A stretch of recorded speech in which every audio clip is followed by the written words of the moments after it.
Rádio Web Saúde. Um novo jeito de falar sobre saúde. Meu nome é Jair Bisol, eu sou promotor de justiça do Distrito Federal, titular da primeira ProSUS, que é a promotoria de defesa do Sistema Único de Saúde. Na realidade, a gente fiscaliza a efetivação da política pública de saúde. Atualmente estou presidente da ANPASA, que é a Associação Nacional do Ministério Público de Defesa da Saúde. Acho que esses pontos que interessam para essa entrevista. Promotor, o problema da saúde do Distrito Federal é a falta de dinheiro? Olha, se você considerar que hoje o sistema de saúde pública do DF tem R$500 bilhão, e esta é a média nos últimos 12 meses de recursos oriundos da fonte 138, ou seja, oriundos do Fundo Nacional de Saúde, que são recursos destinados a vários programas de saúde, e esses recursos não foram executados e se encontram aplicados no mercado financeiro, o que é um escândalo, você percebe que no Distrito Federal o problema não é a falta de recursos. Agora, eu gostaria de fazer e dizer isso fazendo uma grande ressalva. O SUS, um dos mais graves problemas do SUS hoje no país é o subfinanciamento, sem sombra de dúvida. E se houvesse vontade política de fazer SUS no Distrito Federal, esses recursos não estariam investidos no mercado financeiro e certamente estaríamos ainda num quadro de subfinanciamento. Mas diante dessa situação vergonhosa, é um pouco complicado dizer que faltam recursos para a saúde pública do DF. E então hoje seria um dos maiores problemas, uma das maiores deficiências do SUS seria... No país, sem sombra de dúvida. Sem sombra de dúvida. É vergonhosa para uma república que coloca dentro das suas promessas constitucionais fazer da saúde pública um direito do cidadão e um dever do Estado de prestar ações e serviços capazes de consagrar esse direito como um direito universal e integral. Eu não digo gratuito porque tudo isso é financiado pela sociedade através da carga tributária. O que hoje, dentro do orçamento nacional, se destina à saúde é uma vergonha. Está muito longe da possibilidade de se efetivar e se concretizar essa promessa republicana. Legal. E qual seria o caminho assim, para a gente poder garantir o direito à saúde, esse direito que o senhor citou, que está na Constituição, que é o direito à saúde ser o direito de todos e dever do Estado? Qual seria o caminho que o SUS precisava trilhar para a gente garantir esse direito? Olha, vamos colocar os pingos nos is. O SUS é uma política de Estado. Certo. Então, o Estado não faz nem deixa de fazer SUS, numa linguagem mais popular. Se o SUS é uma política de Estado, o SUS é uma parte do Estado. SUS é Estado. No momento que os governos, nós temos que ter clareza essa distinção entre governo e Estado. O Estado é uma estrutura. Os governos efetivam ou não, realizam ou não o Estado. Quando o SUS, essa política de Estado, que faz parte do Estado brasileiro, quando essa parte do Estado brasileiro, chamada SUS, não é efetivada pelos governos, o Estado de Direito não está sendo efetivado. Então, o Estado vai se mostrando como alguma coisa frágil, uma falsa promessa, em certa medida, quiçá até mesmo uma farsa potencial. Então, essa questão acho que é muito importante para vocês que estão lidando com a política sanitária e tem a perspectiva, a formação profissional no campo do sanitarismo, entender isso. O SUS é um pedaço do Estado brasileiro. Os governos é que vão ou não efetivar o SUS. Bom, quando o Estado brasileiro foi constituído em 88 e uma das partes passou na reforma do Estado a ser o SUS, e nós, a partir de lá, testemunhamos de governo a governo, vou falar de uma maneira bastante genérica agora, depois a gente pode até detalhar, A gente testemunhou de lá para cá que todos os governos, vamos começar pelos governos federais, não é, que passaram de lá para cá, inclusive o atual, não se caracterizaram por manifestar uma vontade política clara de efetivar a política pública de saúde, ou seja, de realizar o Estado no plano sanitário. Então, o Estado brasileiro no plano sanitário, esse novo Estado brasileiro pós-constituinte, é uma farsa, por força dos governos que não efetivaram. E você pode perguntar, mas pare um pouquinho, nós somos um Estado de Direito. Se os governos não efetivaram uma política pública de saúde, que é uma política vinculante, ou seja, as políticas de saúde dos governos estão, do ponto de vista da estrutura normativa do Estado, hierarquicamente submetidas às normas do SUS, ao Estado. E se essas políticas de governo não realizaram o SUS, elas foram políticas inconstitucionais. Exatamente. Nós temos uma condução inconstitucional das políticas de governo no plano sanitário, em grande medida, claro, não totalmente. Mas na medida que não se realiza o SUS, e há a possibilidade de se realizar, ou pelo menos numa intensidade muito maior, o que nós temos aí é o fenômeno da inconstitucionalidade, da política de governo ofendendo o Estado, ofendendo a política de Estado. Aí vocês poderiam dizer, bom, mas se somos um Estado de Direito e se há uma ofensa à estrutura normativa do Estado, então o Estado de Direito tem um remédio. Que remédio é esse? É o poder judiciário. E aí, claro, como representante fiscal dessa política de Estado e representante da sociedade, nós temos uma ferramenta, um órgão, o Ministério Público. E aí nós poderíamos dizer, o Ministério Público foi incompetente, ele não conseguiu realizar essa política, essa fiscalização. Efetivamente, o que houve aí? Bom, aí é uma questão a se fazer uma análise um pouco mais detalhada. A pergunta de vocês é muito larga e ela permite, ela demanda incursões em várias áreas. Primeiro lugar, primeiro sintoma de que essa política não vem sendo efetivada é o sintoma da judicialização da saúde. Agora, o sintoma da judicialização tem que ser analisado com muito cuidado, porque ele tem várias facetas e ele diz coisas muito diferentes em relação aos subsistemas no campo judicial. O sintoma da judicialização da saúde, a judicialização, essa judicialização volumosa, que eu chamo de um grande tsunami de ações, são de ações combinatórias individuais. O cidadão individualmente considerado entra com uma ação contra o Estado para exercer o seu direito de acesso à ação serviço de saúde. O Ministério Público não tem atribuição constitucional para esta ação. Não está na esfera constitucional. Se o Ministério Público ajuizar essa ação, tranquilamente o juiz pode dizer, olha, legitimácio ad causa, o Ministério Público não é titular dessa ação, não vou tocar a ação para frente. Essa ação tem que ser feita através de um advogado.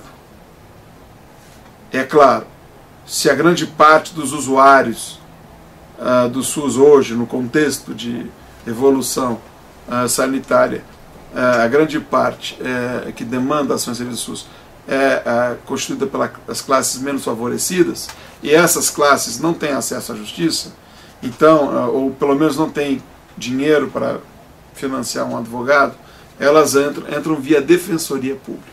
O que é a Defensoria Pública? Um órgão do Estado que vai prestar serviços advocatícios para a população carente. Que é uma população que, por ser carente e pelo sistema judicial demandar custos, é uma população excluída judicialmente.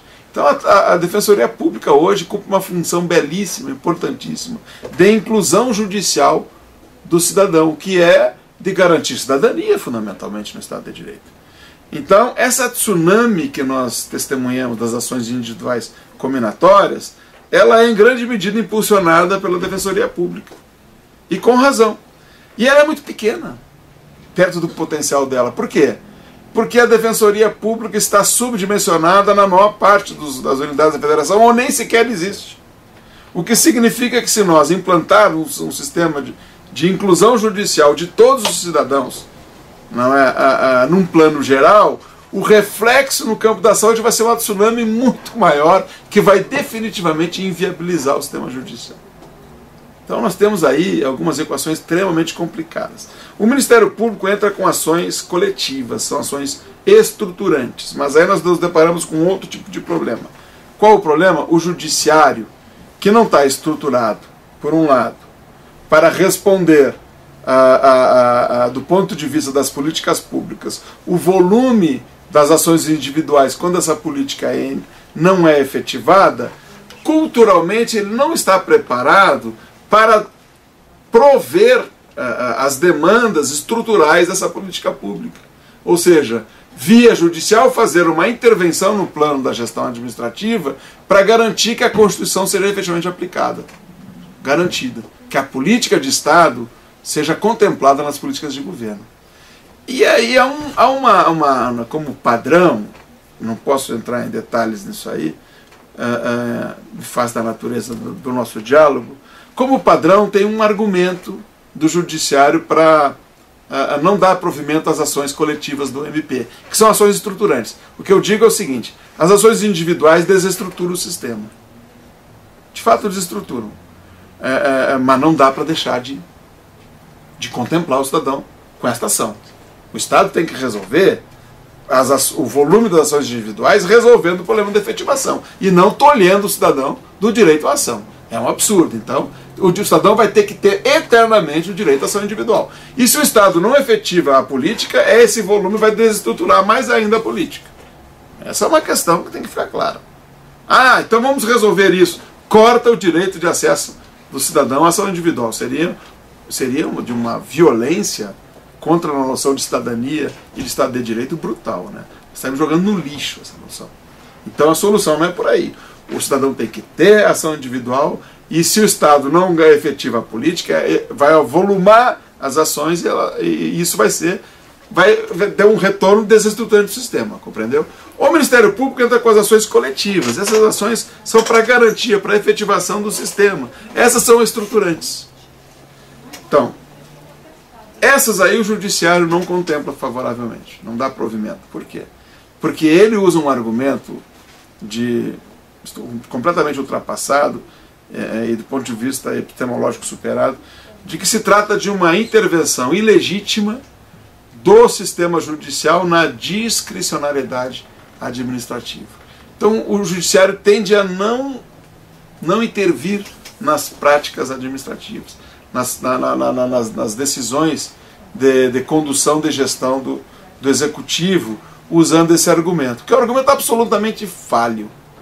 Porque aqui nós não estamos no campo da discricionariedade. Quando se trata de uma política de Estado, a política de governo necessariamente tem que contemplar as linhas mestras dessa política de Estado, sob pena de estar ofendendo a Constituição e, nesse aspecto, está não efetivando o Estado. Então, a gente encontra esse duplo campo na judicialização. De um lado, a tsunami das ações combinatórias, que é desestruturante, não se pode tolher esse cidadão sob o risco de comprometer a estrutura de uma noção de Estado de Direito. E, de outro lado, o judiciário ser uma estrutura arcaica, não preparada para fazer jurisdição e garantir a efetividade da política pela via judicial. Isso no plano judiciário. Mas eu diria para vocês, tentando aprofundar um pouco o tema, que a única maneira de se garantir a efetividade do SUS hoje se passa por garantir essa noção de Estado de Direito. O que eu quero dizer com isso? Garantir que nós já temos o Estado de Direito? Eu quero dizer que nós não temos o Estado de Direito. Que esse Estado de Direito que nós temos é uma farsa. É uma farsa. É uma farsa na sua estrutura política e é uma farsa na sua estrutura judicial. E aí você começa a perceber como que uma política pública dessa natureza não se efetiva. Por que é uma farsa na estrutura política? Qualquer brasileiro sabe disso. Que hoje o grau de corrupção que perpassa por dentro das estruturas legislativas é uma coisa insustentável, vergonhosa, vexatória para a nação. Atrasada, a estrutura legislativa ela é pesada, ela não representa a sociedade, é um jogo que os segmentos de poder econômico manipulam ao bel prazer. Não é um jogo, é uma estrutura totalmente apodrecida. Nós não temos um Estado de Direito quando temos uma estrutura judiciária apodrecida desse modo. Isso não é de direito. O parlamento não representa efetivamente a sociedade. Ou vocês acham que representa? Se ele está longe de representar a sociedade, nós estamos longe de ter um Estado de Direito no plano legislativo. O judiciário é a mesma coisa. Isso é uma estrutura arcaica. Todo o poder judiciário hoje se encontra acumulado nas cortes recursais. São os tribunais, cuja o preenchimento dos cargos para formar esses órgãos coletivos se dá por um critério político, ou seja, pela própria classe política. Que da mesma maneira também determina as escolhas para ferramentas importantes da fiscalização, como os tribunais de contas, que não é por nada que os brasileiros chamam, com muita razão, de tribunais de faz de contas. Então nós temos um judiciário arcaico por excessiva concentração de poder nas cortes recursais, ou seja, nos tribunais de justiça e nos tribunais superiores, não é? Com um grau muito grave de corrupção nessas unidades, não é? Despreparada desmodernizada, incapaz de dar resposta às demandas mais atuais das modificações, vamos dizer assim, do cenário da jurisdição.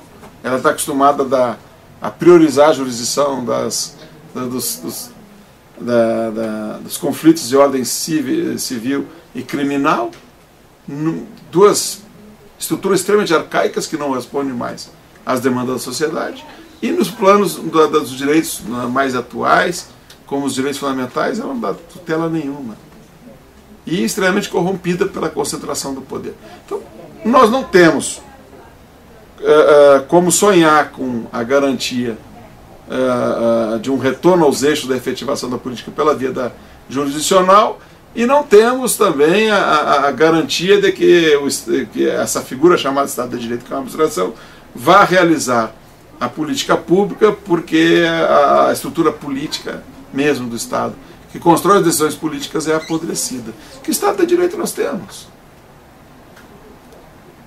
Uma farsa. Uma farsa. Uma farsa capaz de apodrecer estruturas como essa, o Ministério Público, que está apodrecendo. Recentemente, esse Ministério Público aqui teve sob comando, não é, com o maior apoio da classe, uma figura corrupta, envolvida com a corrupção. E apesar de todos os sintomas de corrupção, a classe toda apoiou. Quer dizer, que estrutura tem? Que Estado de Direito é esse que nós temos?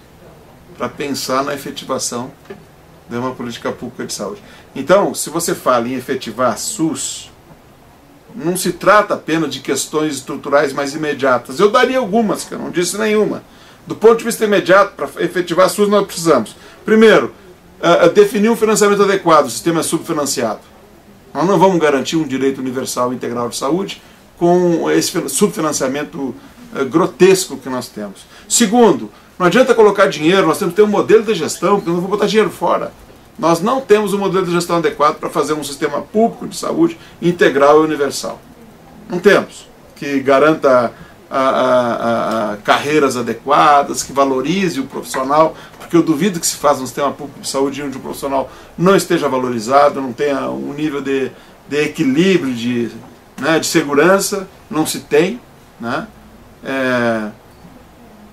Terceiro, além de dinheiro, de modelo de gestão, controle. O controle está sendo destruído, o pouco que se tem. O DenaSUS, se você reunir o DenaSUS, você reúne ali no início da Asa Norte, lá no bar da terceira idade, vai todo o DenaSUS. O DenaSUS está morrendo à míngua, estão todos se aposentando. O governo está sufocando o DenaSUS de uma maneira vexatória, vergonhosa. Um partido dos trabalhadores, que vergonha, PT. Que vergonha, PT. Você é petista? Que vergonha, nem controle você quer na saúde. Vá se enxergar na história. Então, são problemas gravíssimos. gravíssimos. Você tem um sistema subfinanciado, você não tem modelo de gestão e você não tem controle, não investe em controle. Você acredita que... Fora isso, muito mais grave, você não tem judiciário, você não tem classe política, você não tem Estado de Direito. Claro que você precisa, para fazer SUS, você diz, não, fazer SUS, vamos esquecer o Estado de Direito.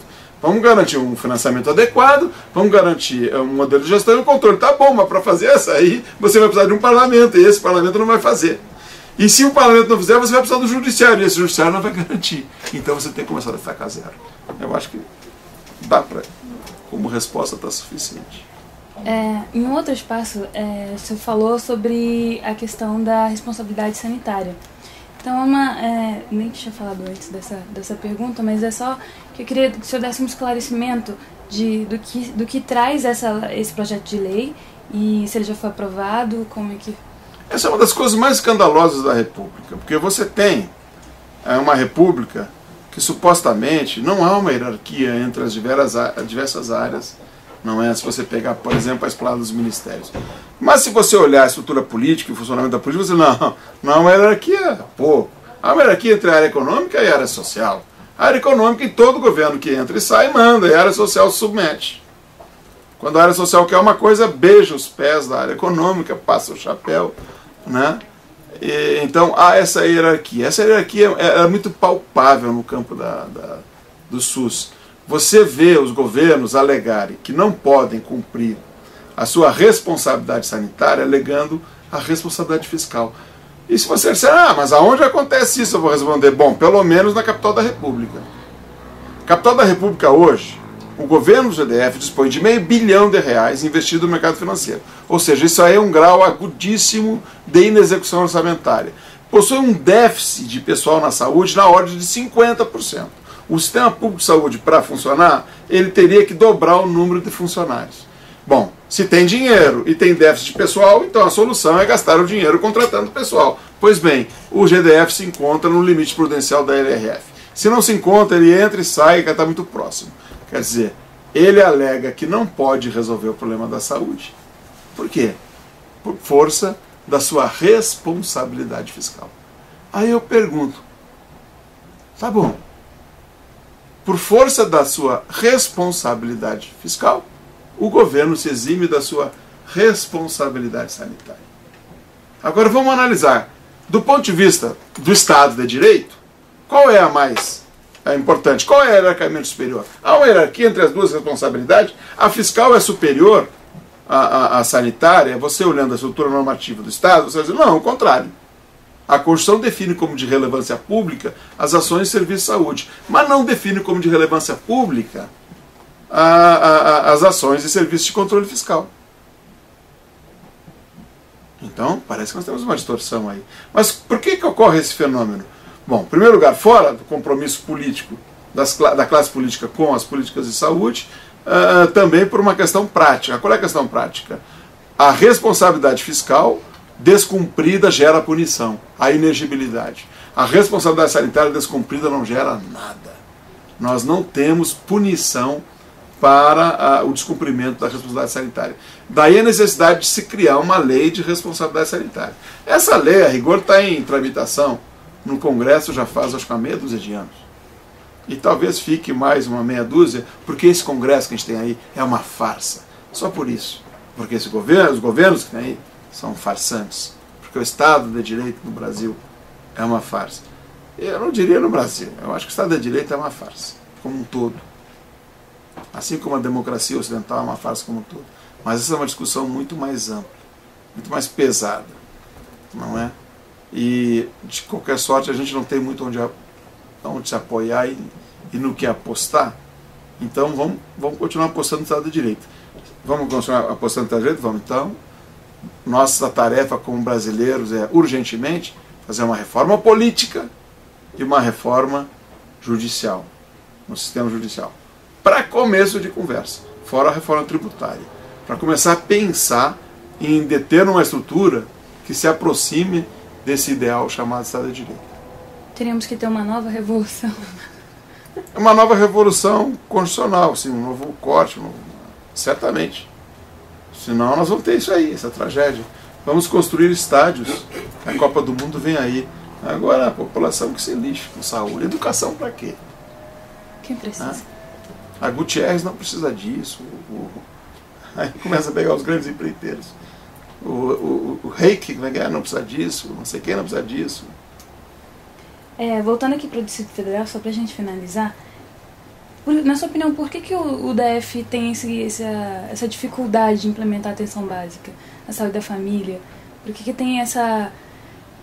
Enfim, que a gente não caminha nessa implementação dessa política, dessa estratégia? Porque o DF teve, durante muitos anos, governos sem o menor compromisso com o SUS. Se você pegar todos os governos Roriz não tinha nenhum compromisso com o SUS. É uma preocupação.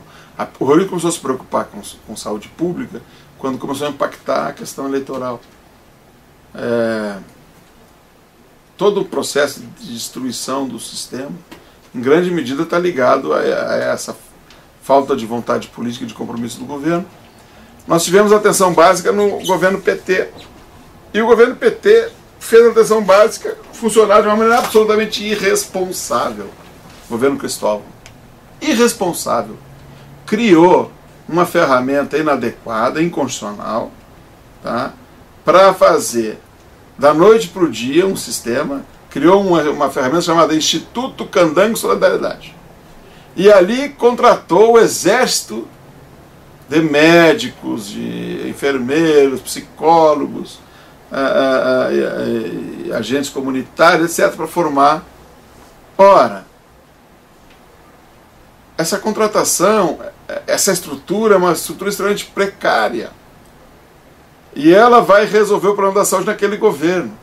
O governo que entrar, que for de oposição, vai fulminar essa estrutura. Porque ela também se traduz numa estrutura de intervenção política eleitoral. Obviamente se traduz. Não é? Então, o que fez o Roriz? Quando o Roriz ganhou depois do governo Cristóvão, responsável como o Roriz sempre foi também, muito mais responsável nesse aspecto, porque o governo Cristóvão fez de uma maneira irresponsável, mas fez. O Roriz riscou de uma maneira irresponsável e não fez. E ele ficou de lá para cá muitos anos. Não é? Simplesmente não fez, virou as costas. Pelo contrário, dali ele tomou uma atitude que foi uma atitude terrível para o GDF, que foi acabar com a fundação hospitalar. Porque com o fim da fundação hospitalar, o que você faz? Você retira um pouco de autonomia administrativa e de execução orçamentária do gestor da saúde e, no mesmo passo, você expõe todo o sistema à lógica perversa e contaminada da política do poder legislativo. Você expõe o legislativo. Então agora o gestor não tem mais autonomia, além do que o sistema se submete ao jogo do empreguismo e não sei o que mais. Foi o que fez o Roriz. Acabou com a fundação hospitalar, que nem era a estrutura mais moderna, mas ainda assim dava um pouco mais de autonomia financeira e administrativa, e expôs a classe política, que é uma classe de anjos. Basta você olhar a história do DF. Muito obrigada. Eu queria fazer uma pergunta. O que você acha desse movimento dos 10% do PIB para a saúde? Você acha que é mais dinheiro investido na Bolsa de Valores? Não, eu acho que essa coisa do 10 mais, né? Uhum. Eu acho que ela é válido, é um movimento válido. Mas eu acho equivocado. Por que eu acho equivocado? Eu já disse isso e vou dizer de novo, acho que até no final do mês. Quando me convido lá para esses debates no Senado, que vem os parlamentares, eu digo, não, tudo bem, nós precisamos de mais dinheiro para a saúde. Mas eu disse para vocês aqui, mais dinheiro com modelo de gestão. Porque senão o dinheiro vai para o ralo. Se você bota mais dinheiro para terceirizar para a OS, o que você vai fazer? Você está dando dinheiro para a saúde pública ou para um grande modelo politiqueiro de caixa 2 de realização de campanha? Não é? A gente sabe disso. Aqui no DF a gente sabe muito bem disso aí. A gente diz que mas o PT não tem OS. Tem sim, está louco para privatizar tudo. E tem a sua Abrace, que está crescendo, né, correndo em campo próprio. Então, mais dinheiro sim, mas com um modelo de gestão para gastar adequadamente e, fundamentalmente, com um fortalecimento muito grande do controle. Porque se você vai distribuir recursos, distribua o controle também. E a gente não tem um sistema de controle, né, e avaliação adequado. Por essa atitude, né, do governo federal, que quer acabar com o sistema de controle específico da saúde e passar para a controladoria. Essa é a grande tese dos corruptos do governo federal. Vamos acabar com o DENASUS, porque não, isso vai ficar tudo da controladoria. A controladoria é um controle geral. O sistema de controle interno do SUS é um controle técnico, específico. Tal. O começo desse governo, por exemplo, o atual ministro, ele corria a boca miúdas como política né? Temos que fazer, transformar a fiscalização como é que eles falavam? A fiscalização tem que ser de resultados. Não vai olhar os contratos, o DENASUS vai olhar só os resultados. Para você ver como a corrupção está incrustada dentro do sistema e como se vende essa ideia de uma maneira desavergonhada desde um governo cuja primeira coisa que se esperava, quando se elegeu pela primeira vez o governo PT, é que recuperasse o mínimo de ética na política. E o governo do PT botou quente realmente na corrupção. Manteve a corrupção a 1000 por hora. E a segunda coisa que se esperava é que fizesse um governo social e não neoliberal. E o Lula foi um grande neoliberal. E hoje a gente vê nos jornais aí a presidenta Dilma fazendo a privatização das estradas e das ferrovias. Eu digo, o Estado de Direito é uma coisa para a gente levar a sério? Ou quem quiser realmente inventar um país para o futuro, para os nossos filhos, será que a gente tem que repensar isso tudo? E olhar com muito cuidado que essa coisa que é a Estrada de Direito. Porque eu acho que um dos maiores erros históricos do movimento da reforma sanitária foi acreditar, né, nessa carochinha, nesse conto de fadas chamado Estado de Direito. Porque o movimento conseguiu, com a sua força política, consolidar dentro do Estado de Direito o SUS. E aí eu acho que, pensando ter consolidado a vitória, baixou a guarda e foi descansar um pouco. Só que parece que o Estado de Direito não efetivou o sistema. Então acho que a gente tem que começar agora, que a gente tomou esse tombo histórico, a repensar essa grande fantasia chamada Estado de Direito, saber como lidar com ela para que a gente consiga realmente voltar a acreditar que ela possa ser uma ferramenta de avanço do social e de construção de uma sociedade mais distributiva, entre outros campos, a própria da saúde, onde as pessoas têm acesso às ações de serviço de saúde.